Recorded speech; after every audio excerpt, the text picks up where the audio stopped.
Around the moat, it kept it clean. This area was perfect at first, until the English get involved. We open up drains with raw sewage.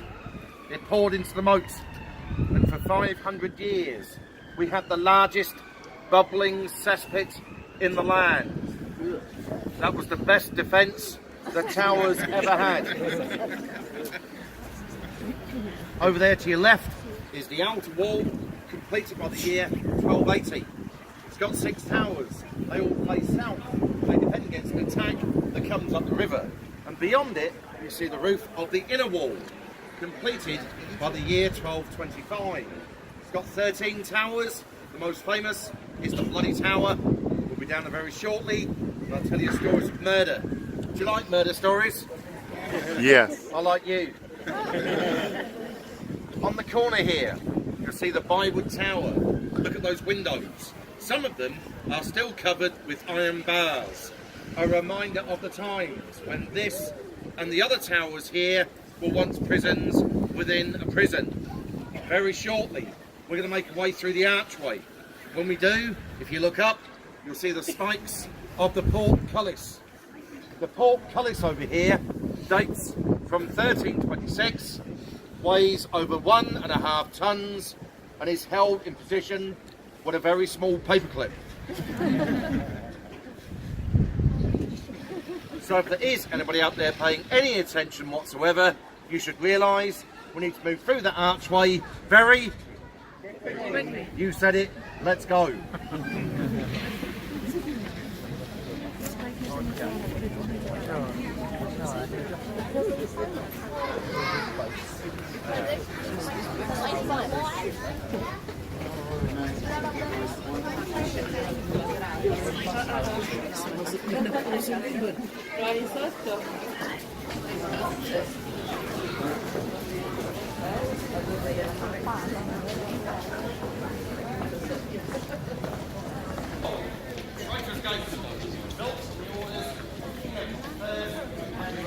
Safer and more useful entry here into the tower.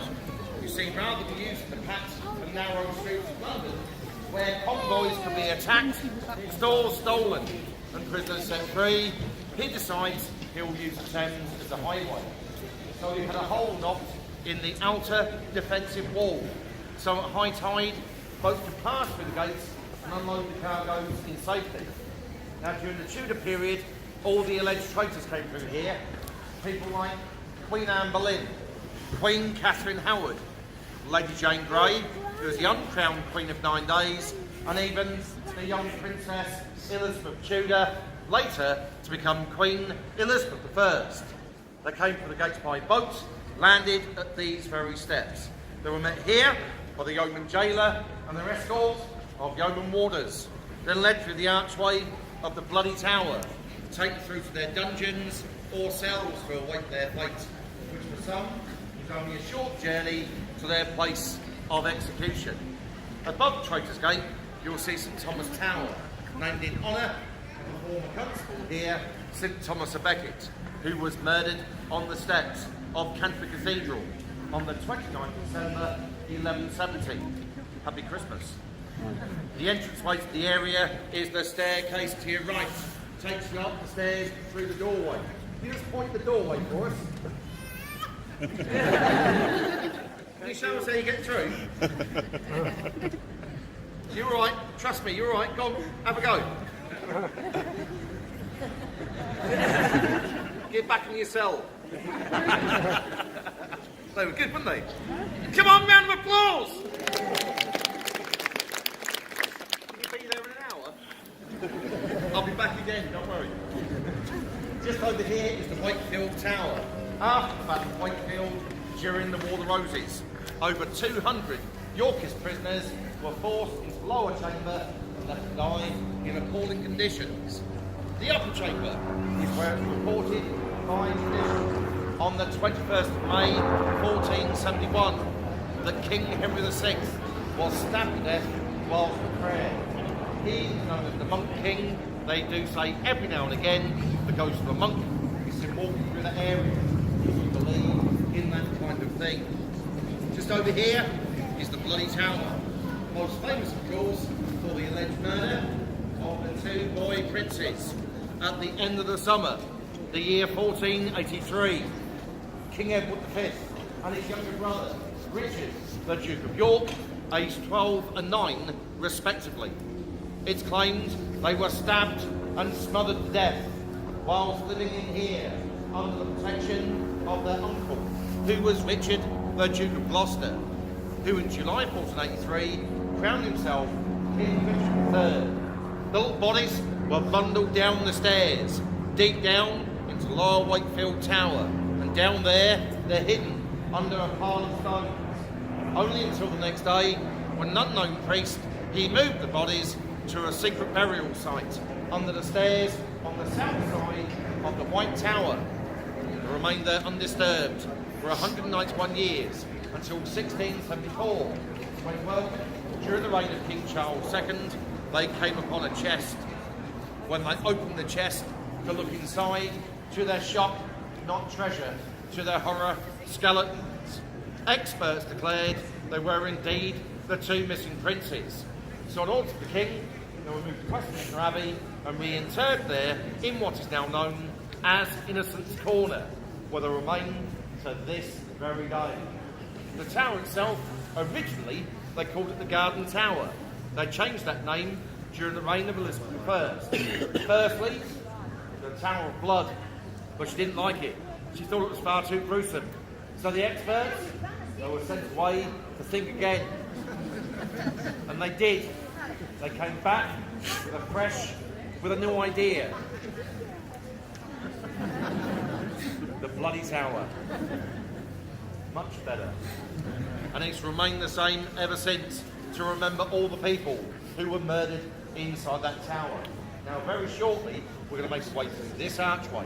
As we pass through, look down to your left, there's a small metal ring, a reminder of the times where boats on the river could actually tie up at the archway. They then push that river back, raise the road 10 feet when they built the outer wall. Either side of the archway, there are two spike bars installed on the orders of the Iron Duke, the Duke of Wellington, to stop his soldiers hiding in the corners and secretly smoking their pipes whilst on sentry. Yes! The first smoking ban in the world was here in this archway. And like everything, we had it first. We're going to make our way through the archway now into the inner ward. I'll tell you some more stories, some of which may be true.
Right, so you make your way through the archway now into the inner ward of the Tower of London. In front of you here stands William the Conqueror's Norman Keep.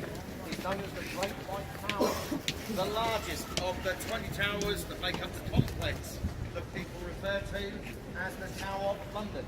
For this is the tower, the castle built up around it. Work started here in the year 1078. It took 20 years to complete under the direction of Gundulf Beck. He was the Bishop of Rochester. This tower, the first high-rise in the area, stands over 90 feet tall, with walls tapering thickness from 15 feet at the bottom to 11 feet thick at the top. On the tops of the corners, you'll find the turrets. 3 of the turrets are square, 1 is round. Now the round one is over the far side, which was the site of the first Royal Observatory until it was moved to Greenwich in 1676. On top of the turrets, you'll find weather vanes. They display the royal standards. These tell us this is still a royal palace. However, it is no longer a royal residence. But all the kings and queens lived here for well over 500 years. The last monarch to actually live inside the White Tower was James II in 1685, the night before his coronation. In here now, we keep the armour collection. Suits of armour, weapons of war, and a good old-fashioned chopping block and axe used on the last execution on the 9th of April 1747. All in here for you to see. To get to the entranceway, you've got to go all the way around the other side, up the wooden staircase. Now, deep underground is where we kept the torture equipment.